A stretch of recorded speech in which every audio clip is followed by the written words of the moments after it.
नमस्कार, मैं अरुण बन्नाटे, गोंदिया 65 विधानसभा क्षेत्र स्वतंत्र कैंडिडेट।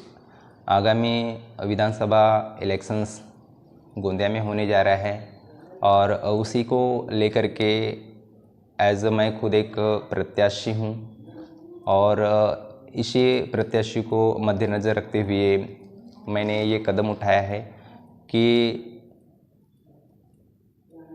नव युवक युवतियों के उन्होंने आगे आना चाहिए और अपना जो कदम है इलेक्शंस की ओर बढ़ाना चाहिए।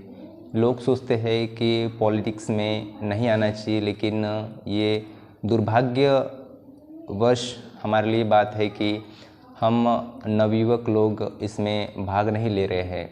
जी हाँ, मैं बात कर रहा हूँ आगामी होने वाले विधानसभा चुनाव की, जो कि मैं खुद एक बतौर स्वतंत्र प्रत्याशी के रूप में लड़ने की फिराक में हूँ। मेरा अभी तक सिर्फ 3 ही मुद्दे पर चुनाव लड़ने की मैंने ठानी है। पहली तो ये है कि अच्छी शिक्षा सबको मिलना चाहिए, निःशुल्क मिलना चाहिए और बेहतर मिलना चाहिए। दूसरा मुद्दा है कि सभी को एक जैसा स्वास्थ्य मिलना चाहिए, अच्छा मिलना चाहिए और बेहतर मिलना चाहिए और निःशुल्क मिलना चाहिए। और तीसरा मुद्दा है मेरा न्याय, सबको न्याय एक जैसा मिलना चाहिए और सभी को इसका लाभ लेना चाहिए। 1 nation 1 education, 1 nation 1 health and 1 nation 1 justice. ये 3 मुद्दे के ऊपर मैं बढ़ चढ़कर चुनाव में भाग लेने की फिराक में हूँ। मेरी जो बातें हैं उन्हीं लोगों को बुरी लगेगी जिनका खुद का निजी स्कूल है, निजी अस्पताल है, निजी कॉलेज है। उन्हीं को मेरी बातें बुरी लगेगी और बाकी को सभी को मेरी बातें अच्छी लगेगी। आप ये समझ के चलिए।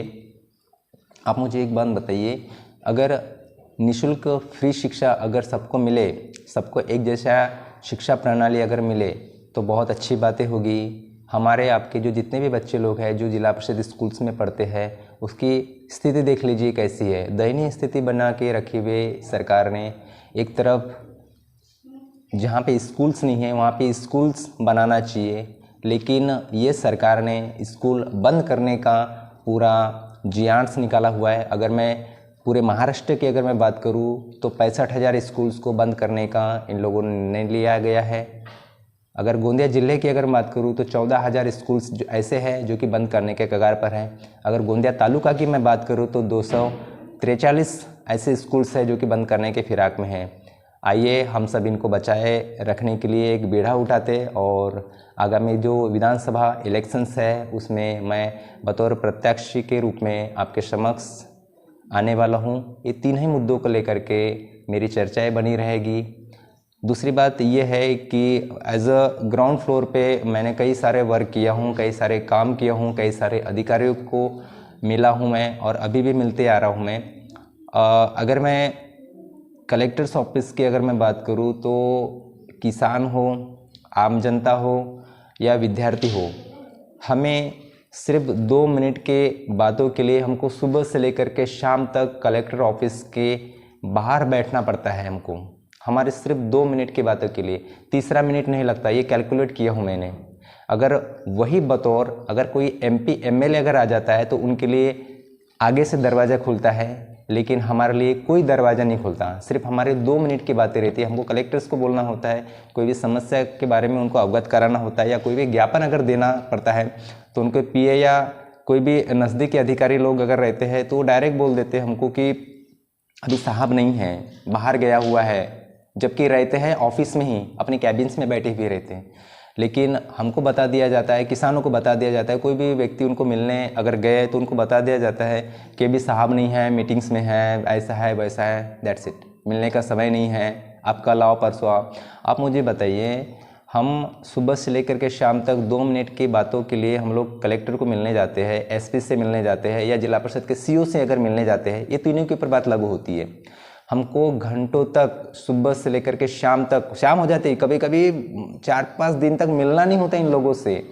है ना, 2 मिनट की समस्या बताने के लिए इनसे मिलने नहीं दिया जाता। तो ये मैं समझता हूँ कि बहुत दुर्भाग्यवश बात है ये कि आम जनता को मिलने की अनुमति नहीं है, इनको किसानों को मिलने की अनुमति नहीं है। हमारी समस्या, किसानों की समस्या सिर्फ 2 मिनट की लगती है, 2 मिनट के ऊपर तीसरा मिनट नहीं लगता। ये ऐसे मैंने कैलकुलेट किया हूँ, क्योंकि ज़मीनी स्तर पे मैंने वर्क किया हूँ। ये चीज़ें घटनाएं मेरे साथ में हुई है, मैं ऐसे में प्रैक्टिकल्स मैंने सारा चीज़ें किया हूँ। तो इसी को मद्देनज़र देखते हुए सरकार और जनता के बीच की कड़ी होती है ये सरकारी अधिकारी लोग। अगर सरकारी अधिकारी लोग अगर हमारी बातें, जनता की बातें, अगर किसानों की बातें अगर नहीं मानेंगे तो हम न्याय मांगने किसके पास जाएंगे? ये निर्णय मैं आपके ऊपर छोड़ता हूँ मैं। दूसरा मुद्दा ये है कि अभी जितने भी स्कूल हैं या तो भी जितने भी हॉस्पिटल्स है अभी गोंदिया के अंदर में, तो आप केटीएस को देख लो या गंगाबाई हॉस्पिटल को देख लो। अगर कोई भी व्यक्ति, एक तरफ सरकार बोलती है कि जो स्वास्थ्य है हम लोगों ने सरकारी अस्पतालों में फ्री ऑफ कॉस्ट सबको चेकिंग वगैरह होती है, सबका हेल्थ भी अच्छा रहता है, इस टाइप का उन लोग विश्लेषण देते हैं। लेकिन ग्राउंड फ्लोर पे इसकी जो स्थिति है बहुत ही अलग है, भिन्न है। मैं खुद हॉस्पिटल्स में निरीक्षण किया हूँ, मैं कई सारी जगह में निरीक्षण करते रहता हूँ, मैं पीएचसी में जाते रहता हूँ, वहाँ पे निरीक्षण करते रहता हूँ मैं। अगर गोंदिया की अगर मैं बात करूँ तो वहाँ पे हर किसी से 20 रुपये की जो चिट्ठी है वो काटना पड़ता है, टिकट काटना पड़ता है, उसके बगैर कोई भी मेडिसिन वगैरह नहीं मिलती वहाँ पे। तो काहे का सरकारी अस्पताल में ये जो इलाज है वो क्यों? तो हमारा यही कहना है कि सारी जगह में जो व्यवस्था है वो निःशुल्क होना चाहिए। अगर फिनलैंड जैसे देश की अगर मैं उदाहरण अगर देना चाहूँगा तो फिनलैंड जैसे देशों में सिर्फ 55 लाख लोग ही रहते हैं वहाँ पर। महाराष्ट्र से भी बहुत छोटा है वो, लेकिन वहाँ पे शिक्षा प्रणाली दुनिया भर में 8वां नंबर लगता है। सबसे बेस्ट अगर देश बोलो शिक्षा प्रणाली से लेकर के, बहुत नंबर 1 देश है वो फिनलैंड। वहाँ पे प्राइवेट हो या सरकारी हो, वहाँ पे जितनी भी पढ़ाई होती है वो पूरे निःशुल्क होती है वहाँ के लोगों ने, और वहाँ के जो राजकीय लोग हैं उन्होंने ये सब चीज़ें किया हुआ है। अगर मैं पहला नंबर पे अगर मैं बात करूँ शिक्षा और स्वास्थ्य को लेकर करके तो कनाडा की बात करूँगा मैं। तो कनाडा में ऐसे स्वास्थ्य प्रणाली है वहाँ पर कि दुनिया में कोई भी ऐसे स्वास्थ्य प्रणाली और शिक्षा प्रणाली नहीं है। अगर मैं नवयुवक की अगर मैं बात करूँ कि वहाँ के जो देश चलाने वाले जो व्यक्ति हैं वो कैसे कैसे हैं, तो आधे से ज़्यादा आबादी वाले जो देश ऐसे हैं जहाँ के वहाँ के जो राष्ट्राध्यक्ष हैं या तो फिर वहाँ के जो प्रधानमंत्री बने हुए हैं यहाँ पे, या तो फिर कोई भी अगर सांसद अगर बनते हैं, कोई पॉलिटिकल लीडर्स अगर बनता है तो यंग लोग हैं वहाँ पे, युवक लोग हैं, उन्हीं के हाथों में सत्ता है। उतने सोचने समझने की जो ताकत है वो और से बहुत भिन्न है। अगर हमारे भारत देश जैसे राजनीतिक लोगों की अगर मैं बात करूँ तो यहाँ पे सिर्फ अपनी झोली भरने के लिए काम किया जाता है, न कि जनता से कोई मतलब नहीं है। जनता की मूलभूत सुविधाएं क्या है उनको पता नहीं है, ठीक है। और यहाँ पे एक स्कूल्स बना नहीं सकते, स्कूल की ढंग से मरम्मत नहीं कर सकते। और इस सरकार ने अभी जीआर निकाला हुआ है कि स्कूल्स को बंद किया जाए, प्राइवेटाइजेशन किया जाएगा, इस टाइप का है।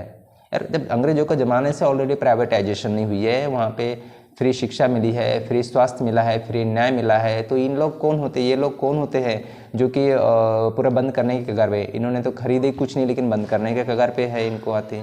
तो ये सारा जो चीज़ें हैं यहाँ पे हुई है और होती रहेगी। मेरा जनता से 3 ही सवाल है। पहला सवाल ये है, अगर हर बच्चे को अच्छी शिक्षा मिलना चाहिए, फ्री और बेहतर शिक्षा मिलना चाहिए, तो मेरे साथ में खड़े रहिए। अच्छे स्वास्थ्य और निःशुल्क स्वास्थ्य और बेहतर स्वास्थ्य अगर चाहिए उनको, तो मेरे साथ में खड़े रहिए। अगर बेहतर न्याय, फ्री न्याय और अच्छा न्याय की प्रतीक्षा में अगर है तो मेरे साथ में खड़े रहिए, वरना उनके पास दूसरा भी ऑप्शंस है।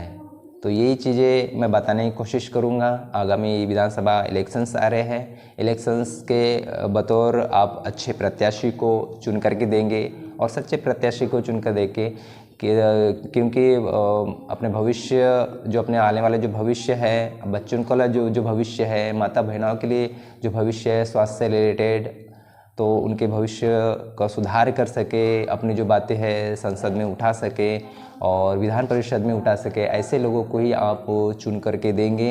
यही